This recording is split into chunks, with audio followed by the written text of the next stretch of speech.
प्रेम भाई, जो बेसिक बात है, और मैं ये भी बता दूं, कॉन्स्टिट्यूशन डिबेट को जितना आप पढ़िए, आपको केवल ये नहीं समझ, आपको ये भी समझ में आता है कि उस समय के जो भी नेतृत्व था, वो कैसा भारत बनाना चाह रहा था, उसके मन में क्या सपने थे भारत बनाने के, वो भी उस सपने कहीं ना कहीं आपको दिखते हैं कि वो उनके सपने कैसे थे। रास्ते थोड़े फर्क सबके हो सकते हैं, लेकिन सपनों में कहीं मुझे ये नहीं है कि उनको ये था कि एक वर्ग विशेष रूल करे, एक वर्ग विशेष। सपने सबके अंतोगत्वा जो भारत चाहते हैं वो थे, रास्ते में थोड़ा थोड़ा फर्क था, लेकिन खैर। प्रेम भाई, ये जरा बताइए, एक तरफ विवेक देवराय साहब को पद्मा अवार्ड दिया जा रहा है, उनको उनका जो आखिरी जो था वो मैंने आपको बता दिया था, जिस तरह से एक वो पोजीशन लिए थे कि ये कॉन्स्टिट्यूशन को पूरी तरह से बदलना चाहिए।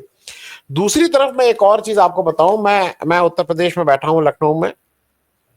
पहली बार प्रेम भाई मैंने कल एड देखा, उत्तर प्रदेश सरकार द्वारा रिलीज किया हुआ एड। पहली बार गणतंत्र दिवस पर अंबेडकर जी की फोटो लगाई गई, पहली बार, और मोदी जी नीचे आ गए, अंबेडकर जी को ऊपर रखे। ये पहली बार मैंने देखा है, क्योंकि जब बात मौका पड़ा था तो हमारे मोदी जी तो रामचंद्र भगवान को भी छोटा सा करके उनको रास्ता दिखा रहे थे। तो पहली बार मैंने देखा कि डॉक्टर अंबेडकर ऊपर, मोदी जी नीचे, और मोदी जी योगी जी बराबर बराबर। ये कुछ अनहोनी सी बात हो रही थी, लेकिन चूंकि सरकारी ऐड है इसलिए इसको मानना ही पड़ेगा कि गलती से नहीं निकला है। ये बीजेपी क्या बैलेंसिंग करना चाह रही है? एक तरफ वो विवेक देव रॉय की उस चीज को कहीं ना कहीं पुश करने की कोशिश में है कि संविधान बदलो, और दूसरी तरफ लोगों को ये समझाना चाह रही कि नहीं भाई, हम संविधान नहीं बदल रहे हैं, तुम वोट हमें देते रहो, तुम हमारे साथ आते हो, ये खास करके जो वंचित वर्ग है, हम कोई ऐसा काम नहीं करने वाले हैं। इस बीच में इस जो वो है प्रेम भाई, और मेरे ख्याल में आज के डिबेट का जो एक प्रारंभिक होता है ना, वो डिबेट ओपन डिस्कशन, मैं कहूंगा डिबेट नहीं बोलूंगा, डिस्कशन, जिस तरह से अजीत भाई साहब ने ओपन किया है, मैं इस पे आप टिप्पणी चाहूंगा। प्रेम कुमार भाई साहब।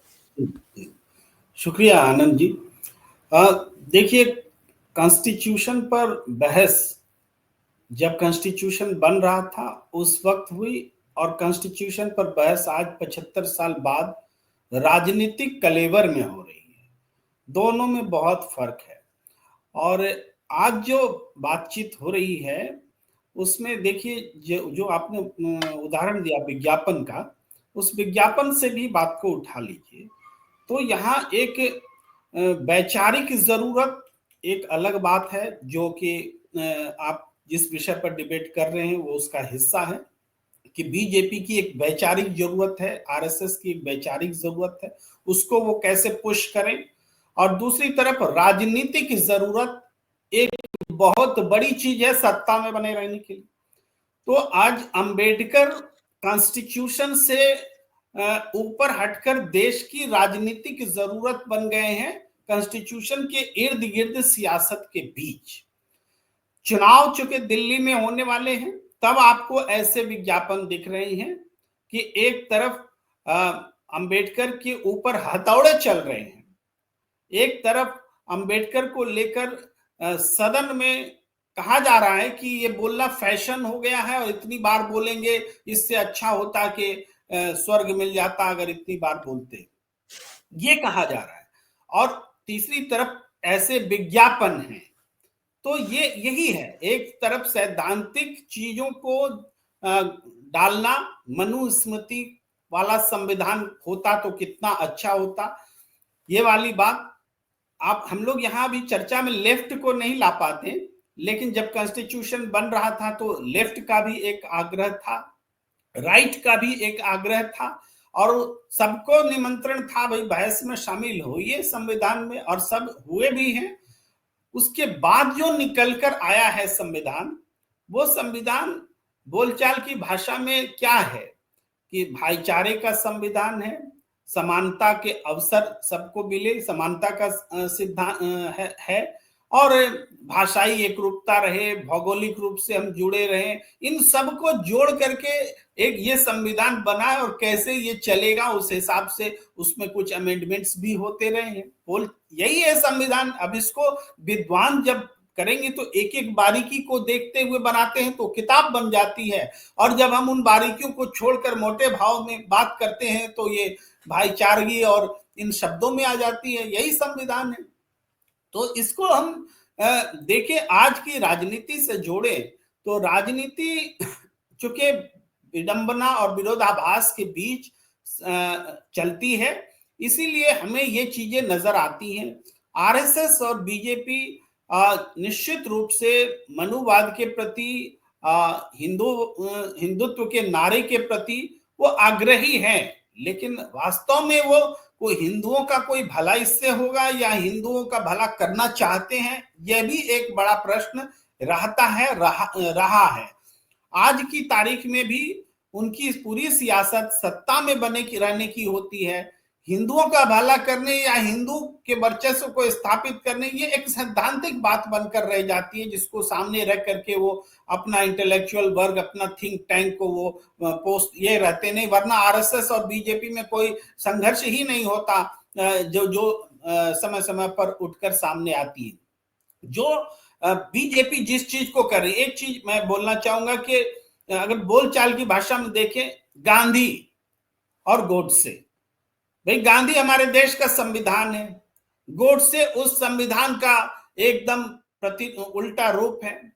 इस तरह से देखें, जो गोडसे को मान रहे हैं वो संविधान, आज के संविधान को नहीं मान रहे, जो गांधी को मान रहे हैं वो आज के संविधान को मान रहे हैं। ये भी सरलीकरण किया जा सकता है।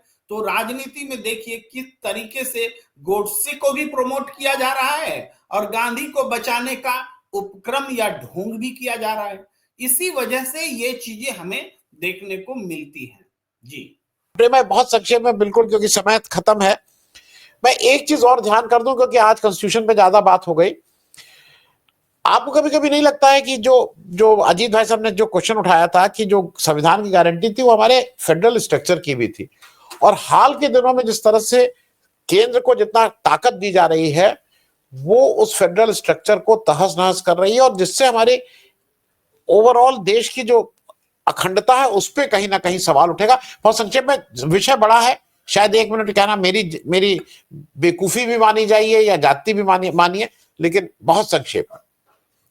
बहुत संक्षेप में आप 3 कृषि कानून को याद कर लीजिए। समवर्ती सूची, कॉन्करेंट लिस्ट को, उसको लेकर के आप एक ऐसा कानून बनाते हैं जो तालियां बजा करके लाते हैं और तालियां बजाकर हटा लेते हैं, और कोई इवन जो वोट देने की जो आवश्यकता है उसको भी नजरअंदाज करते हैं। तो संघीय ढांचे पर ये बहुत बड़ा हमला, संघीय ढांचे पर हमला है, जबकि आप देख रहे हैं कि स्टेट गवर्नमेंट्स मजबूर हो गई हैं कि सीबीआई को हम आने दें या ना दें, इसके लिए भी उनको अपने यहाँ व्यवस्था करनी पड़ रही है। ये सेंट्रल एजेंसीज का दुरुपयोग, और इसका सबसे बड़ा जीएसटी जब से आया है तब से हर एक स्टेट जो है अपना हिस्सा मांगने के लिए तरसती रहती है केंद्र से कि उसको उसका हिस्सा मिले। और जीएसटी तो ऐसे भी कई कारणों से एक तरह से गरीब विरोधी है, आम जनता विरोधी है। ये भी चीजें, तो एक हर स्तर पर ये काम किया गया है। राज्यपाल के जरिए आप देखिए, केरल से लेकर के दिल्ली तक में उदाहरण दिख रहा है, एलजी या जो भी गवर्नर हो उनके जरिए, वो भी वही चीज है कि कैसे संघीय ढांचे को खत्म किया जाए, बर्बाद किया जाए। ये लगातार चल रहा है। संक्षेप में इतना ही बोल सकते हैं, क्योंकि थोड़ा वक्त होता तो शायद 5 मिनट में हम इसको और ब्रीफ कर पाते। जी